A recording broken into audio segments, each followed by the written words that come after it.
Everyone, स्वागत है आप सभी का learn and fun class 9th के हमारे इस चैनल पर। बच्चों, this is your educator Ujjwala पुंज और आज मैं एक बहुत ही स्पेशल सेशन के साथ आई हूं जहां पर मैं डिस्कस करने लगी हूं आप लोगों के साथ best books that you need for your class 9th। तो सारे के सारे सब्जेक्ट्स की बेस्ट बुक्स जिनकी आपको क्लास 9th में जरूरत है, उन सभी बुक्स का आज मैं खुलासा करने के लिए आई हूं। तो यार ये बहुत ही छोटा सा सेशन होने वाला है, इसको एंड तक देखिएगा। लेकिन सेशन को चालू करने से पहले इस वीडियो को कर दीजिए लाइक, और बच्चों हमारे चैनल को अगर अभी तक आप लोगों ने सब्सक्राइब नहीं करा है तो फटाफट से सब्सक्राइब कर दीजिए फॉर मोर इंटरेस्टिंग कंटेंट। तो बच्चों वैसे देखिए, अभी आप क्लास 9th में आए हो, 8 से जब 9th में आए हो, सबने आपको बताया है कि भाई लेवल बहुत बढ़ गया है, लेवल बहुत चेंज हो गया है, क्लास 9th बहुत डिफिकल्ट है, ढंग से पढ़ लो बेटा नहीं तो 10th में आ जाएगी डिफिकल्टी। और ये बातें बिल्कुल किसी ने झूठ नहीं बोली है। क्लास 9th सही में डिफिकल्ट है। अगर आप लोग डे 1 से पढ़ाई अपनी चालू नहीं करोगे तो आपको एग्जाम टाइम में बहुत ज्यादा दिक्कत आने वाली है। प्लस बच्चों क्लास 9th इसलिए भी इंपॉर्टेंट है ताकि आप अपने क्लास 10th में कोई डिफिकल्टी आप लोगों को फेस ना हो, ठीक है। So that is also very very very very important. अब हर कोई ये बोलेगा कि यार एनसीईआरटी पढ़ो, एनसीईआरटी पढ़ो, एनसीईआरटी को बेस बना के चलो, एनसीईआरटी को गुरु बना के चलो। चलो एनसीईआरटी को गुरु बना के, वहां पर भी कोई गलत बात नहीं है। एनसीईआरटी ही बच्चों एक ऐसी चीज है, चाहे मैथ्स, साइंस, एसएसटी, किसी भी सब्जेक्ट की मैं बात करूं, इंग्लिश की मैं बात करूं, हिंदी की मैं बात करूं, हर किसी में एनसीईआरटी ही आपका एक गुरु होना चाहिए। और एनसीईआरटी के बेसिस पर ही मैक्सिमम पेपर आप लोगों का बनता है, बेसिस पर आता है। Not disagreeing with it, but यार कभी कभी ना एनसीईआरटी की लैंग्वेज इतनी ज्यादा बोरिंग लगती है, without any pictures, without any interesting stuff, and NCERT में ज्यादा क्वेश्चंस भी नहीं होते हैं, जिसकी वजह से डेफिनेटली लाइफ में हमको रेफरेंस बुक की जरूरत पड़ती है। और क्लास 9th में तो स्पेशली जब आप लोगों का लेवल जो है वो पढ़ाई का इतना बदल गया है, इतना हाई लेवल हो चुका है, तो जाहिर सी बात है कि we need certain books to get us going, है ना। हमें कुछ ऐसी बुक्स चाहिए जो हमें क्लियर आइडिया दे सके। अब आपकी साइंस सिर्फ साइंस नहीं रही, साइंस बढ़ गई है फिजिक्स, केमिस्ट्री, बायोलॉजी में। एसएसटी के अंदर आप लोगों के पास सिर्फ हिस्ट्री, ज्योग्राफी, सिविक्स ही नहीं बल्कि अब इकोनॉमिक्स वाला सब्जेक्ट भी आ गया है। So you need something to prepare yourselves to the most, ताकि आप अपने एग्जाम्स में 4 डालो। और आज हम कुछ ऐसी बुक्स की बात करने वाले हैं। तो चलिए सबसे पहले सब्जेक्ट की मैं बात कर लेती हूँ, दैट इज मैथमेटिक्स, है ना। पसीना छूट जाता है मैथ्स के सम सॉल्व करते करते बच्चों, लेकिन अगर ये 3 किताबें आप लोगों के पास हैं तो आपको मैथ्स में बिल्कुल डरने की जरूरत नहीं है, पेपर आप लोगों से डरेगा।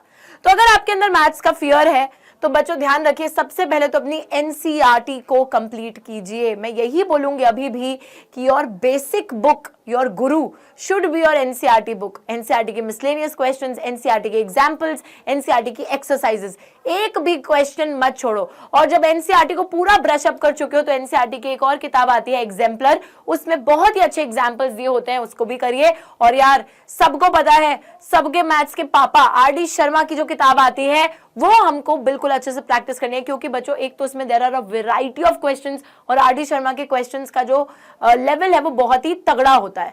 तो एग्जाम में अगर कोई घुमा फिरा के भी क्वेश्चन आएगा ना, अगर आपने आर.डी. शर्मा जैसी किताब के क्वेश्चंस को सॉल्व कर रखा है तो आप उसको भी बहुत इजीली अटेम्प्ट कर लोगे, ठीक है। तो ये 3 किताबें तो मैथ्स के लिए पूरी की पूरी तैयार रख लो। उसके बाद दूसरा सब्जेक्ट जिसकी मैं बात करना चाहूंगी वो है साइंस, जो कि अब बट चुका है फिजिक्स, केमिस्ट्री और बायोलॉजी में। बच्चों यहां पर देखिए, एनसीईआरटी ऑब्वियसली साइंस में फॉलो करनी वही है at the end of the day, लेकिन द थिंग इज कि एनसीईआरटी अगर आप साइंस की पढ़ने बैठोगे तो it's very very very very boring, और जो कॉन्सेप्ट्स हैं उनको बहुत अच्छे से एक्सप्लेन नहीं किया गया है। So what I used to follow and I will recommend you guys to also follow for a great explanation is S Chand की किताब, लखमीर सिंह मंजीत कौर वाली। It's a brilliant book.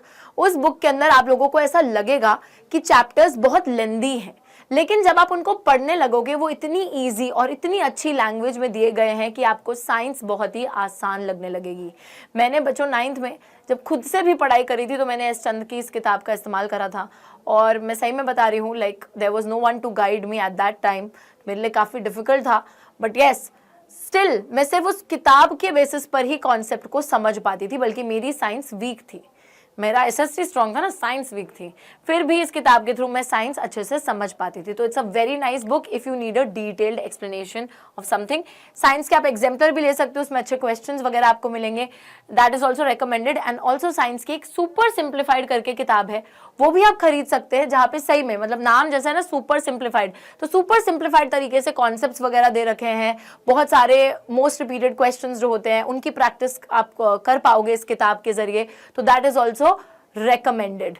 ठीक है, तो ये सारी आप किताब में से मतलब आप एक्सप्लेनेशन के लिए स्टान खरीद सकते हो, एग्जाम्पलर सुपर सिंप्लीफाइड आप देख लीजिए एक बारी बुक स्टोर में जाकर, like which ever you feel the best. सारी नहीं खरीद लेनी है, एक या तो एस्टान खरीद लो या सुपर सिंप्लीफाइड खरीद लो, so whatever you feel is the best for you.